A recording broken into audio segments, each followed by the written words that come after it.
जय भोलेनाथ। आप सभी भक्तों को सावन माह की हार्दिक शुभकामनाएं। आप सभी का दिन शुभ हो। प्रिय दर्शकों, स्वागत है आप सभी का हमारे YouTube चैनल शिव शक्ति कथा ज्ञान में। आज आप सुनेंगे कि भाग्य में जो लिखा होता है वही मिलता है। तो आइए श्रवण करते हैं पावनमयी कथा को।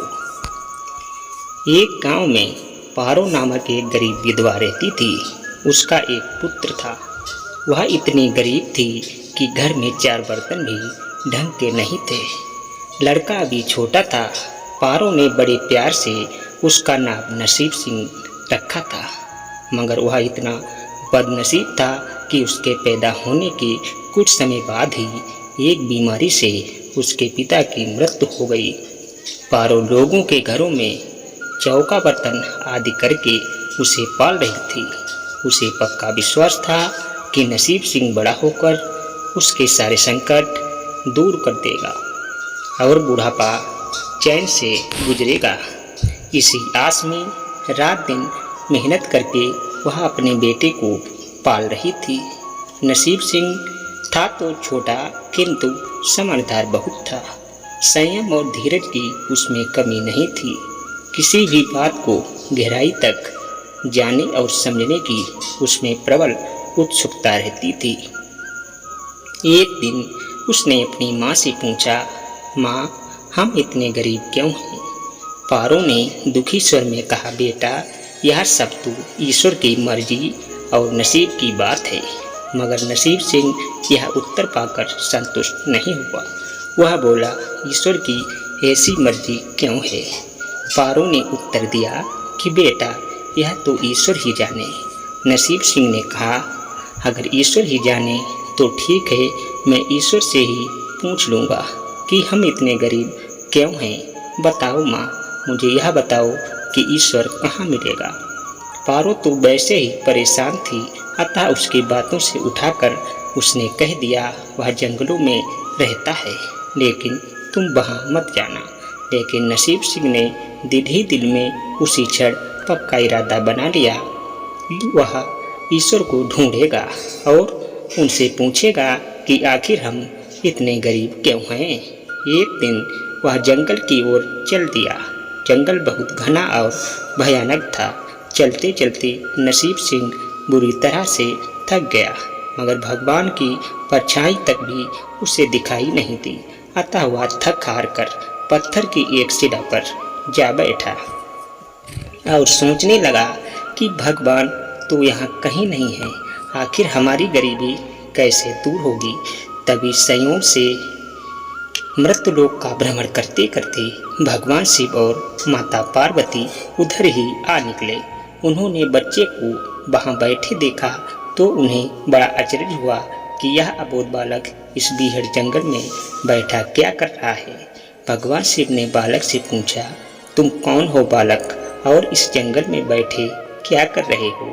बालक ने कहा कि मैं ईश्वर को ढूंढ रहा हूँ। माता पार्वती ने चौंक कर कहा कि ईश्वर को, और पूछा, मगर क्यों? ईश्वर से तुम्हें क्या काम है? बालक नसीब सिंह ने बड़ी निर्भीकता से उत्तर दिया, मैं उनसे यह पूछना चाहता हूँ कि हम इतने गरीब क्यों हैं? दूसरों की तरह हम पर भी भाग्य की कृपा क्यों नहीं है? माँ पार्वती और भगवान शिव उस बच्चे का साहस देखकर बहुत प्रसन्न हुए। माँ पार्वती तो करुणा के सागर हैं। उन्हें उस बच्चे पर बड़ी दया आई और भगवान शिव से बोली, प्रभु, इस बालक की कुछ मदद कीजिए। भगवान शिव ने कहा, हम कुछ नहीं कर सकते पार्वती, क्योंकि इसके भाग्य में यही सब लिखा है। भाग्य देवता के लेख के अनुसार इसे ऐसा ही जीवन भोगना पड़ेगा। माँ पार्वती हट करने लगी, नहीं नहीं स्वामी, आपको इस बालक की कुछ मदद करनी ही होगी। भगवान शिव ने कहा, जिद ना करो पार्वती, यदि हम इसे कुछ दे देंगे तो भी वह इसके पास नहीं रुकेगा। इसे वैसा ही जीवन जीने दो जैसा भाग्यदेव चाहते हैं। माता पार्वती ने कहा, नहीं प्रभु, इसकी गरीबी दूर करने के लिए आपको इस पर कृपा करनी ही होगी। जब माँ पार्वती जिद करने लगी तो भगवान भोले शंकर ने उस बच्चे को एक हार दे दिया। हार पाकर नसीब सिंह बहुत प्रसन्न हुआ और खुशी खुशी अपने घर को चल दिया। माँ पार्वती इस बात से संतुष्ट थीं कि उन्होंने एक अबोध बालक की मदद की और अब उसके दिन सुख से कटेंगे।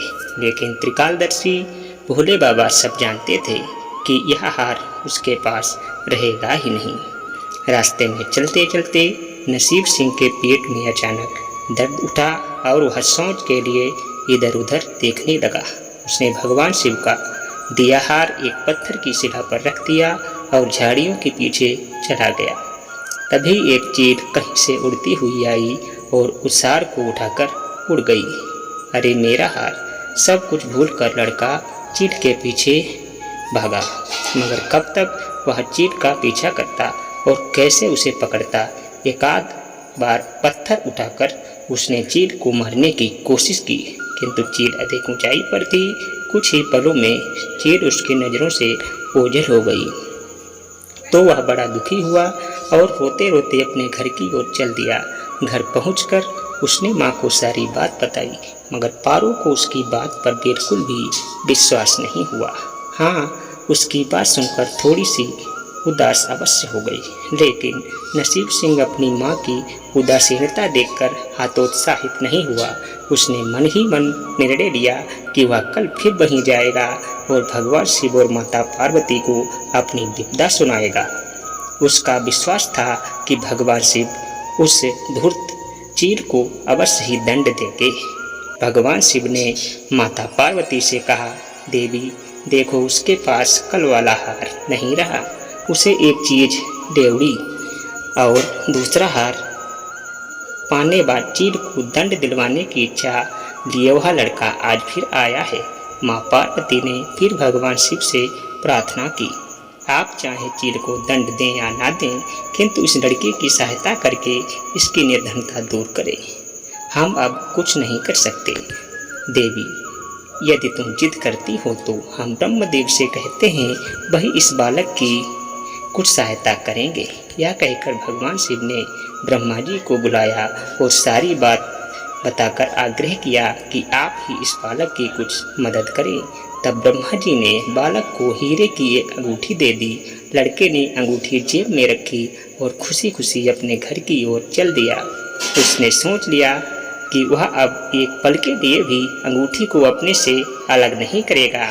फिर रास्ते में चलते चलते अचानक उसे प्यास लगी। वह सरोवर के किनारे पहुंचा और जैसे ही उसकी जेब से अंगूठी निकलकर पानी में जा गिरी और इससे पहले कि वह उठाता एक मछली उसे निगल गई। नसीब सिंह फिर रोते रोते घर आया और माँ को सारी बात बताई। माँ ने उसे निराशा देते हुए कहा, बेटा, जब तक भाग्य में नहीं है तब तक कोई भी चीज़ नहीं रुकेगी। जब भाग्य देवता खुश होंगे तो मिट्टी भी सोना बन जाएगी, मगर इस प्रकार किसी के देने से हमारी गरीबी दूर नहीं होगी।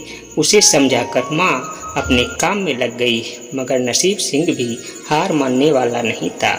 उसने मन ही मन सोच लिया कि वह कल फिर जाएगा। तीसरे दिन वह फिर उसी जंगल में जा पहुंचा। भगवान शिव और माता पार्वती उसका यह साहस देखकर बहुत खुश हुए। शिव जी ने इस बार ब्रह्मा जी के पास जाकर बात की, वह बालक तो बड़ा साहसी है, इसका कुछ उद्धार किया जाना चाहिए।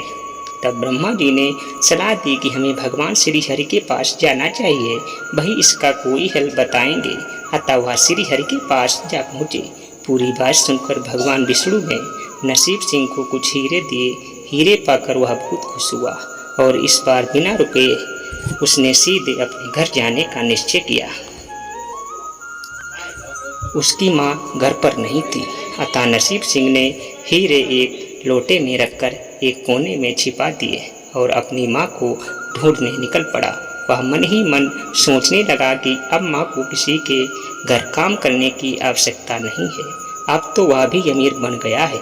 उधर पीछे से उसके घर में घुसे और जो भी सामान था वो चोर ले गए। उस सामान में वह लोटा भी था जिसमें हीरे रखे थे। जब वह माँ के साथ वापस आया तो देखा कि हीरे गायब थे।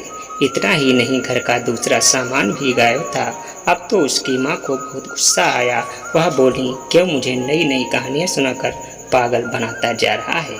सारा दिन आवारा बच्चों की तरह इधर उधर भटकता रहता है और शाम को पिटाई के डर से कोई नई कहानी सुना देता है। माँ की डांट सुनकर लड़का रोने लगा। वह तो केवल इतना ही जानता था कि जो कुछ भी उसने माँ को बताया है वह सत्य था। डांट खाकर लड़के की हिम्मत और बढ़ गई और अगले दिन वह फिर उसी स्थान पर जा पहुंचा। बालक को देखकर भगवान भोले शंकर सोचने लगे कि इस पर इतनी मुसीबतें पड़ी, लेकिन इसने हिम्मत नहीं हारी। इससे वह बहुत प्रसन्न हुए और भाग्य देवी के पास जाकर बोले, यह लड़का बहुत ही साहसी, हिम्मती और धीरज वाला है। ऐसा व्यक्ति अभागा नहीं हो सकता, इसे कुछ दे दो। भगवान शिव की आज्ञा पाकर भाग्य की देवी ने नसीब सिंह को सोने का एक सिक्का दिया। सिक्का देकर नसीब सिंह खुशी खुशी अपने घर को चल दिया। जब उसने घर जाकर वह सिक्का अपनी माँ को दिया तो उसकी माँ बहुत खुश हुई, क्योंकि उन पर भाग्य देवी की कृपा हो गई थी। अतः सारे काम ही अपने आप शुभ होने लगे। दूसरे दिन ही एक मछली वाला उसके गांव में मछली बेचने आया तो लड़के ने वही सिक्का देकर मछली खरीद ली। उसकी माँ ने मछली का पेट चीरा तो वह अंगूठी निकली जो ब्रह्मदेव ने उसे दी थी और उसकी जेब से तालाब में गिर गई थी। माँ ने अंगूठी संभाल कर रख दी और नसीब सिंह से बोली, जा बेटा जंगल से थोड़ी लकड़ियाँ ले आ, आज घर में ईंधन बिल्कुल नहीं है। लड़का कुल्हाड़ी लेकर जंगल की ओर चल दिया। वहाँ जाकर जिस पेड़ पर लकड़ी काटने के लिए चढ़ा, वहाँ उसी चील का घोंसला था जो उसका हार उठाकर ले गई थी। लड़के ने देखा कि चील कहीं आसपास नहीं थी। नसीब सिंह ने अपना हार उठा लिया और जो भी थोड़ी बहुत लकड़ियाँ पेड़ के आसपास पड़ी थीं वही उठाकर घर की ओर चल दिया। माँ हार पाकर बहुत प्रसन्न हुई। अब तो देखते ही देखते उनके दिन बदल गए। घर में किसी चीज का अभाव नहीं रहा। फिर ईश्वर की कुछ ऐसी करनी हुई कि जो चोर उसके घर से हीरे चुरा कर ले गए थे, उन्हें सपने में महादेव ने चेतावनी दी कि जो हीरे उस लड़के के घर से चुरा कर लाए थे वे तुरंत वापस कर दो, नहीं तो तुम्हारा सर्वनाश हो जाएगा। चोर उसी दिन हीरे उसके घर पर दे गए और अपनी गलती के लिए माफ़ी भी मांगी। इस प्रकार उस अभागे का भाग्य चमक उठा। अब उसके घर में किसी चीज़ की कमी नहीं थी और उनकी गरीबी सदा के लिए समाप्त हो गई थी। प्रिय भक्तगणों, उम्मीद करता हूँ कि यह कथा बहुत पसंद आई होगी। प्रेम से बोलिए जय भोलेनाथ। आपका जीवन मंगलमय हो, इसी कामना के साथ आपसे विदा लेता हूँ। मिलते हैं अगले वीडियो में, तब तक के लिए नमस्कार।